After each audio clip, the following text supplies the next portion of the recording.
The bright afternoon sun glared off the shiny hood of a brand-new silver Mustang parked outside Crestwood High. Students gathered around it, their chatter rising in excitement. Then suddenly someone screamed, "Che, that's my brother's car! Who gave you the keys, Mia?" Mia, a quiet 17-year-old girl with deep brown eyes and a worn-out backpack, froze in place. She hadn't even touched the car. Yet within seconds a crowd formed, pointing, laughing, accusing.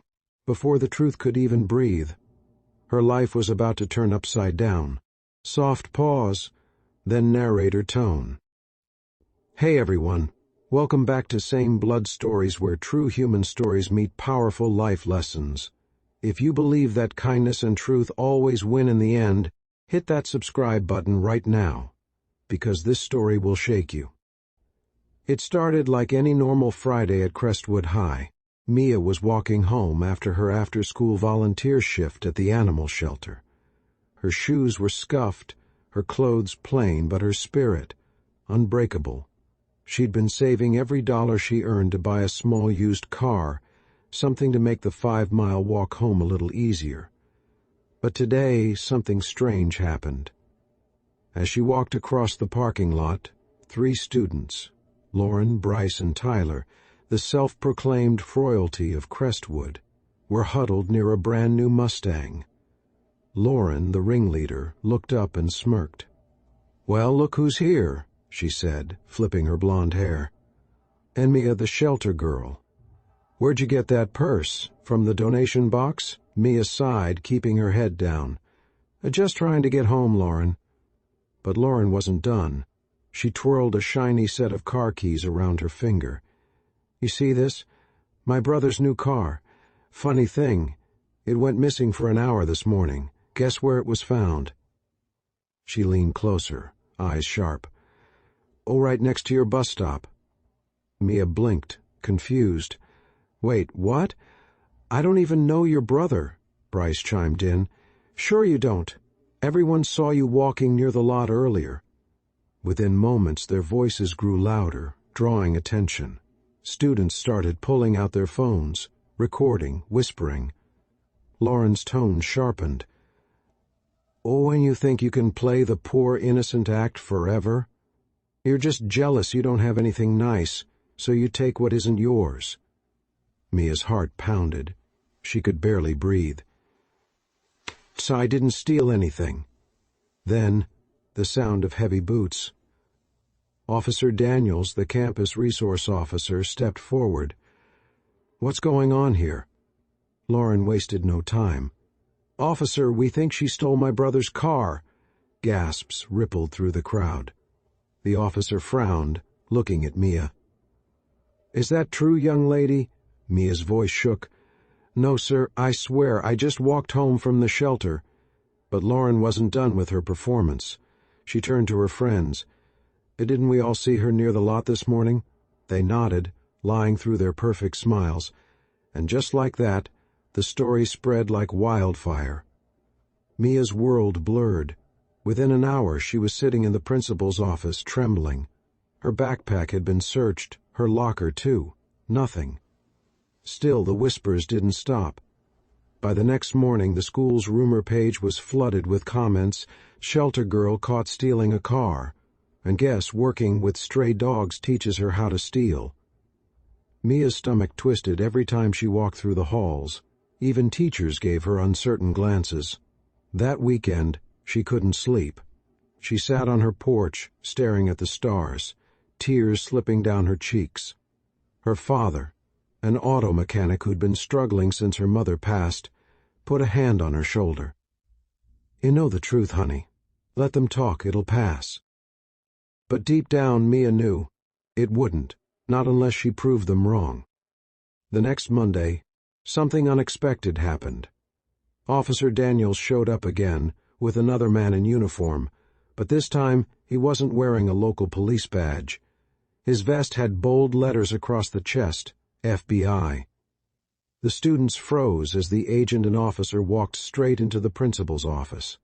Within minutes, the PA system called, "Mia Carter, please report to the office immediately." Whispers erupted.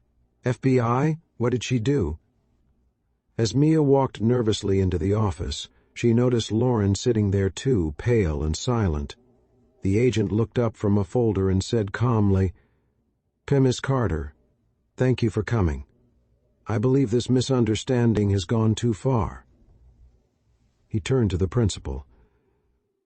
"For the record, Miss Mia Carter did not steal the vehicle. In fact, she helped us recover it." The room fell silent. Lauren's jaw dropped. The FBI agent opened a small black folder and placed a document on the table. It was Mia's ID, but not just any ID. It had a seal embossed in silver. Lauren squinted. "Wait, what is that?" the agent replied. "This is a federal junior assistant ID, issued through our Volunteer Division. Mia Carter has been working with us part-time through a mentorship program that helps identify stolen vehicles and animal trafficking networks." The entire room froze. Officer Daniels looked at her, wide-eyed. "You've been helping the FBI?" Mia nodded shyly. "Yes, sir. I got involved after volunteering at the shelter. Some of the dogs were being used to smuggle stolen goods. I reported it. They found the Mustang through one of those cases."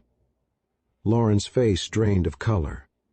"Wait, you mean," the agent continued, "and the car wasn't stolen by her. It was stolen from her lead investigation. And Miss Lauren, we discovered something interesting. Your brother's car had been used to transport those goods." A stunned silence filled the air. The principal stammered, I had no idea." Mia finally looked up, voice steady but filled with quiet strength. "And you accused me before even asking for the truth." Lauren tried to speak, but the agent cut her off. "And you should be very careful about false accusations. Defamation can carry serious consequences." Lauren's lips trembled. She lowered her head, tears forming. I'm sorry, Mia. I didn't know." But the damage had been done. Mia stood looking at them all. The people who'd called her names laughed behind her back and spread lies. And with a deep breath she simply said, "Well, you never know who someone really is, or what they're fighting for. Remember that next time you decide to judge." By the next week, everything had changed. The same students who once mocked her now avoided her eyes in the hallway. Lauren transferred schools quietly, her family under federal review for the stolen car case. Meanwhile, Mia's story spread, but this time in a good way. The local newspaper ran a headline, "In High School Girl Helps FBI Crack Stolen Vehicle Case." She received a letter from the Bureau thanking her for her honesty and courage. Even Officer Daniels stopped her one afternoon, tipping his hat. "Proud of you, kid. You handled yourself better than most adults would." Mia smiled, finally feeling seen, not as intent a poor girl, but as someone who mattered. But there was one final moment that no one forgot. On graduation day, as she stepped up to the podium to receive her diploma, the gym was silent. Then, one by one, students began to clap. At first it was quiet, then louder, louder, until the entire auditorium was on its feet. Mia's eyes filled with tears, not because she needed their approval, but because she had found her voice. She spoke into the microphone, steady and proud. Sometimes the people who are quietest carry the biggest truths. Don't mistake silence for weakness, and never, ever assume you know someone's story.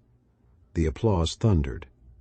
After graduation, Mia continued working with the FBI's Youth Division while studying criminal justice. Her dream, to help other kids like her, who were overlooked, misunderstood, or wrongly accused. Years later, she became one of the youngest federal investigators in her state. But she never forgot that day, the day people judged her by what she looked like, not by who she truly was.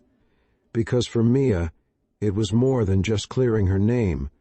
It was about teaching the world a lesson it desperately needed to hear, If this story touched your heart, if you believe truth always finds a way, no matter how hard the world tries to bury it, then please subscribe to The World Kindness right now.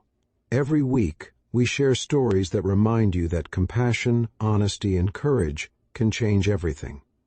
And before you go, tell us in the comments, from which part of the country are you watching this video? Your words inspire us, and your support helps us keep spreading kindness, one story at a time. Fade out with soft piano music and to same blood stories. Logo glowing on screen.